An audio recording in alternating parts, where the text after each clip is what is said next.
종려주의이기 때문에 마태복음 21장 보시겠습니다. 마태복음 21장.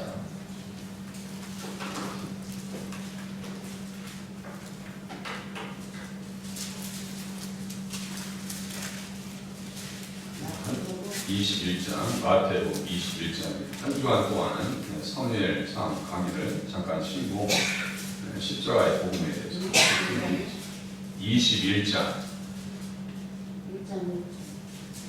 마태복음 21장 1절에서 11절까지 제가 공독해드립니다.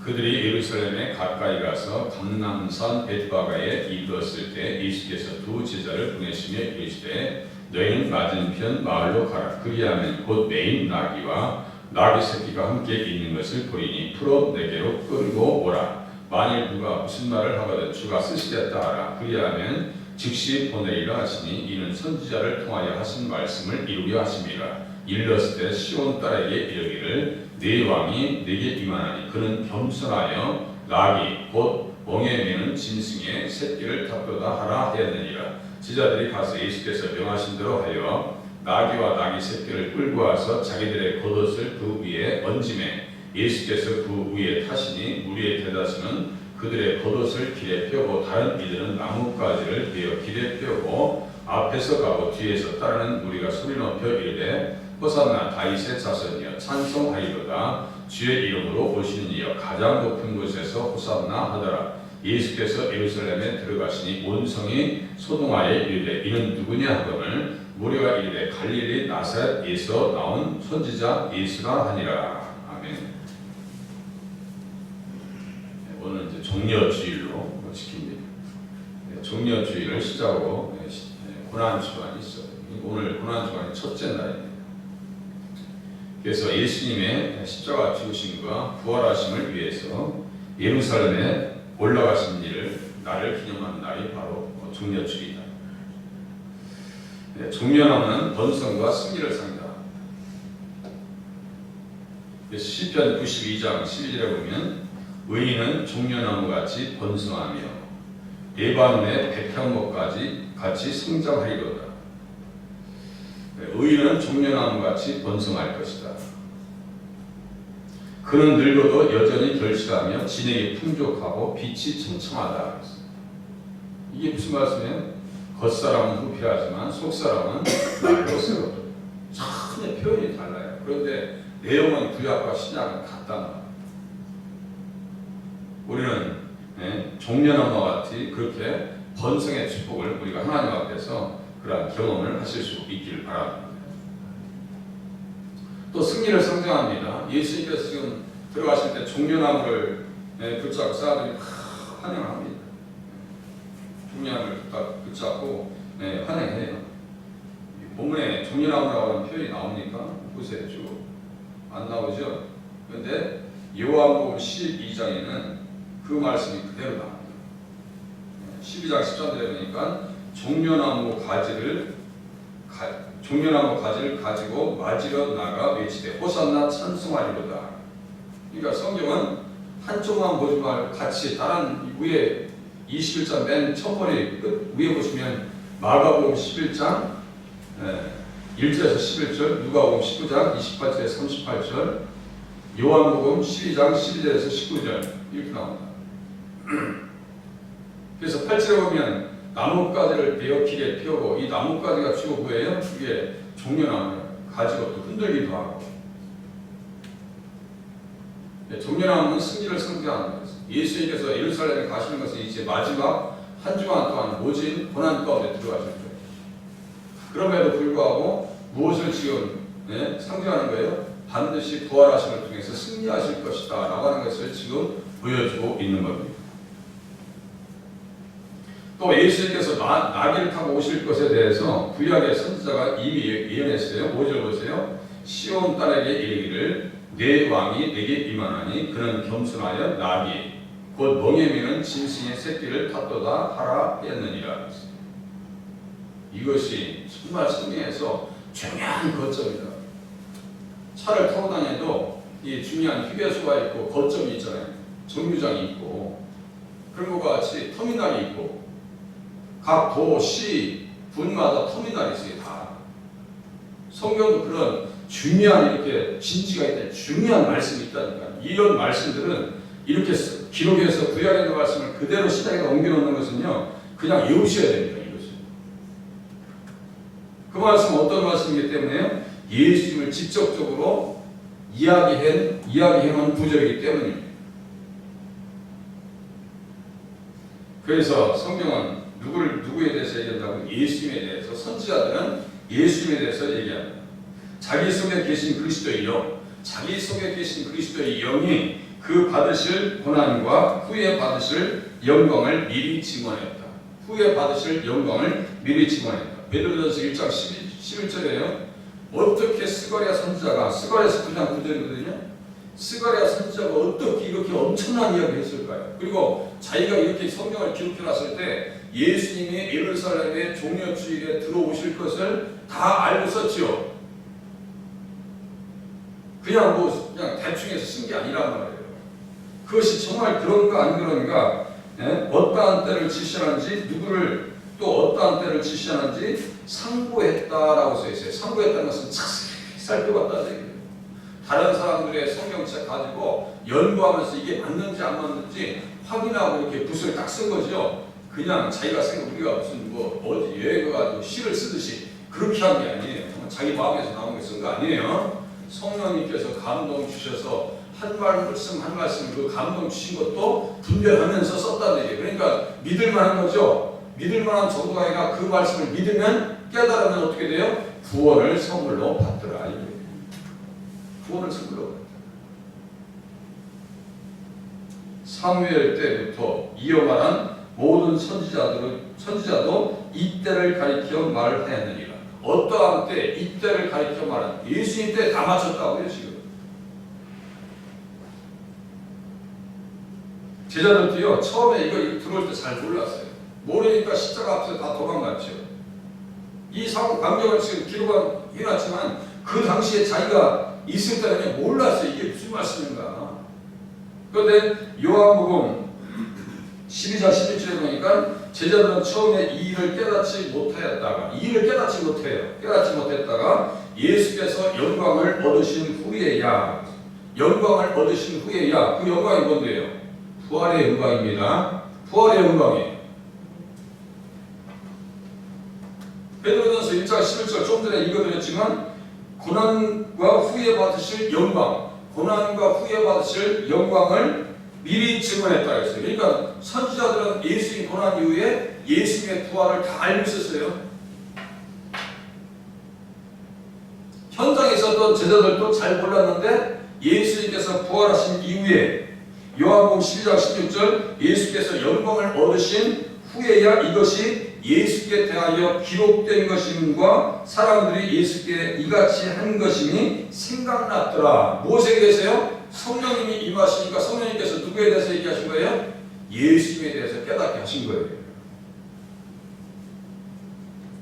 성령 충만은 그래서 예수 충만, 말씀 충만과 통하더라. 인격의 감화도 같이 가더라. 예수 믿는데 어떻게 인격적인 감화가 같이 가야 되는 거예요? 그게요.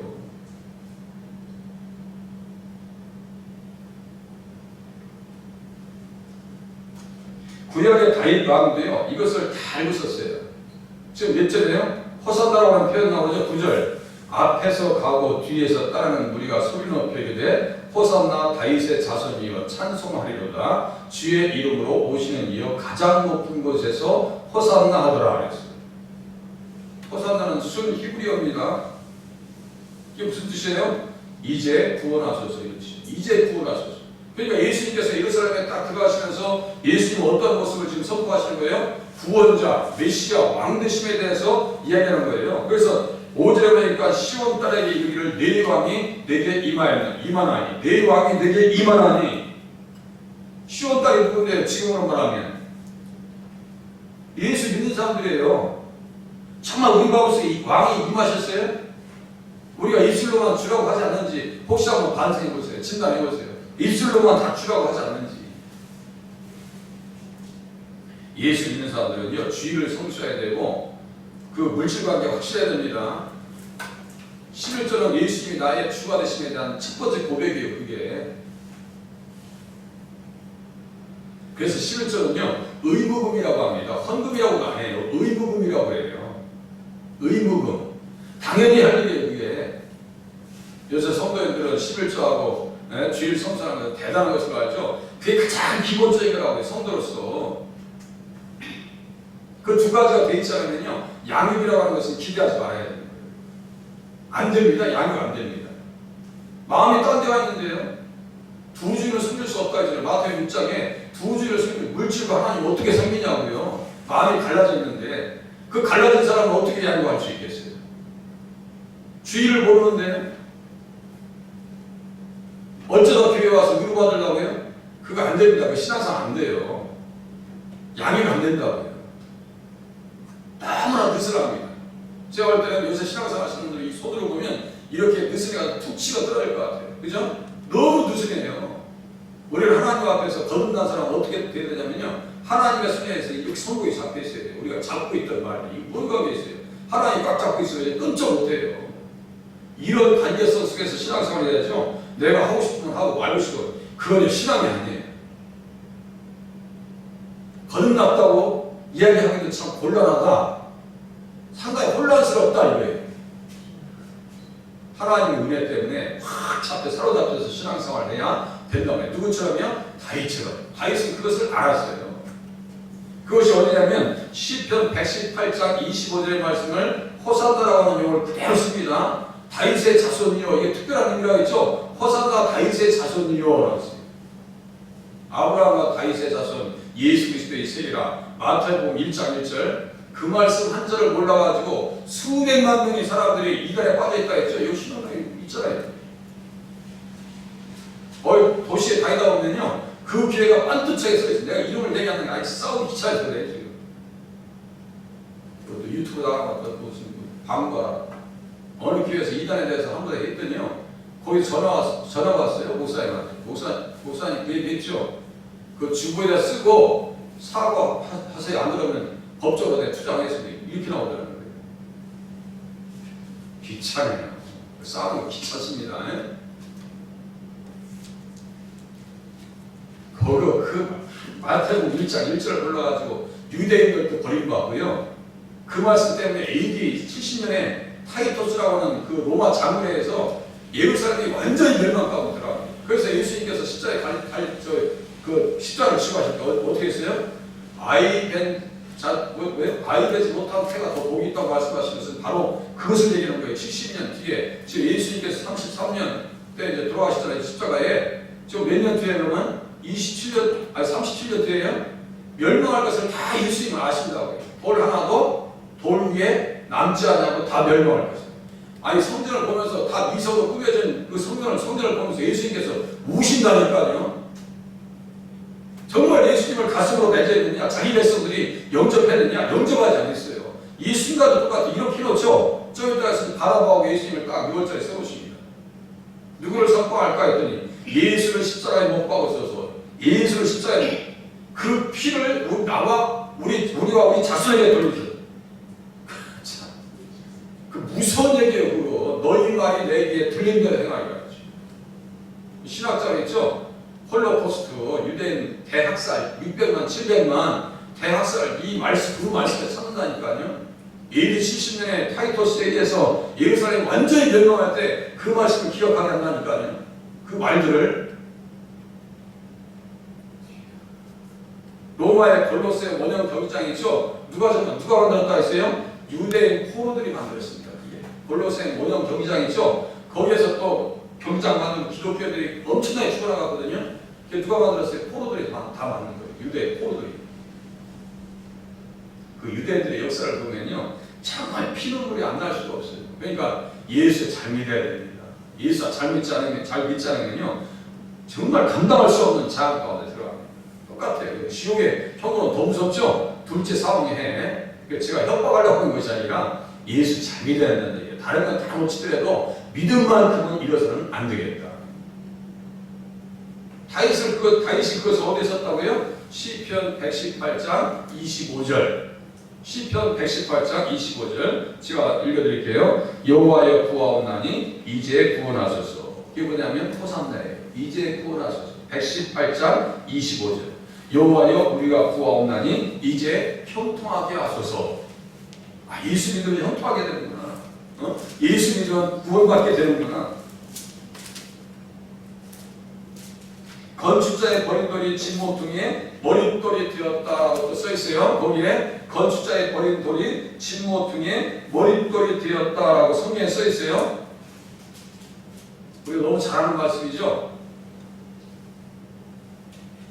예수님께서 성전에 들어가신 이유는 그렇게 왕되심을 선포하고, 두 번째는 뭐예요? 바로 밑에 보세요. 12절 이해하세요. 성전을 깨끗하게 하시다. 성전을 깨끗하게 하시다. 성전에 들어가셔서 성전 안에서 매매하는 모든 사람들을 내쫓으시며 돈 바꾸는 사람들의 상과 비를 입하는 사람들의 의자를 둘러 엎으셨다. 위에 보니까 또 요한복음 2장 13절에서 22절까지 써있죠? 네. 똑같이 거기 써있어요. 거기서 어떤 말씀 하셨는데요? 너희가 이 성전을 헐어버려라. 내가 사흘 동안에 일으키리라. 세상에. 이 성전을 헐어버려. 내가 사흘 동안에 일으키리라. 이 말씀은 지금 여기에 빠져있죠. 그럼 요한복음 2장 13절에서 22절에 그 말씀이 써있단 말이에요. 성전을 헐어. 내가 사흘 동안에 일으키리라 했어요. 그것은 어떤 말씀이에요? 예수님께서 부활하실 것에 대한 말씀이에요. 부활하실 것에 대한 말씀이에요. 그 말씀도 예수님께서 부활하신 이후에 영광 받으신 이후에 제자들이 깨달았다고 또 써있어요. 그 순간 잘 몰랐다니까요. 나중에 거듭나서 성령님께서 조명하시니까 그가 내게 대하여 증거하리라. 요한복음 14, 15, 16절에요. 그것을 무슨 말씀이냐면 다락방에서 가르쳐졌다 해서 다락방 강화입니다.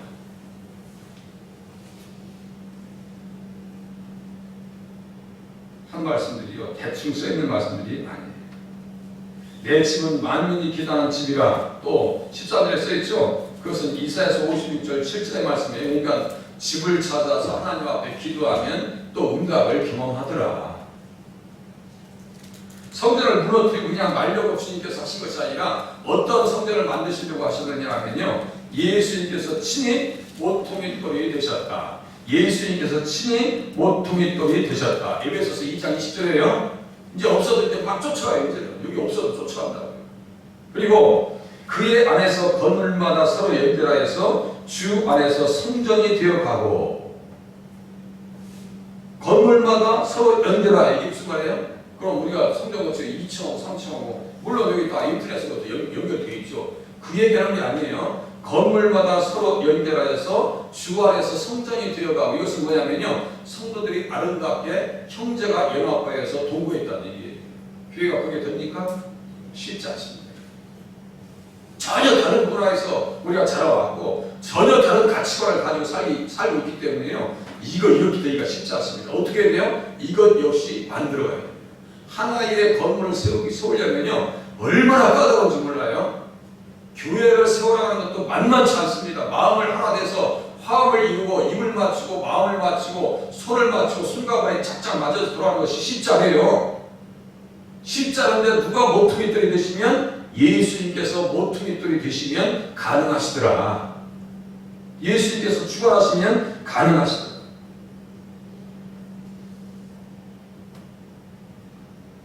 예수님 우리 가정을 일으켜 세워주시고 우리 교회의 머릿돌이 되어 주시옵소서. 우리 가정의 자녀들이 다 그리스도 안에서 하나 되게 하여 주시옵소서. 종려주일에 오신 예루살렘에 들어가신 예수님이 정말 내 마음에 왕이 되어줄 수 있도록 도와주시옵소서. 기도하실 수 있기를 바랍니다.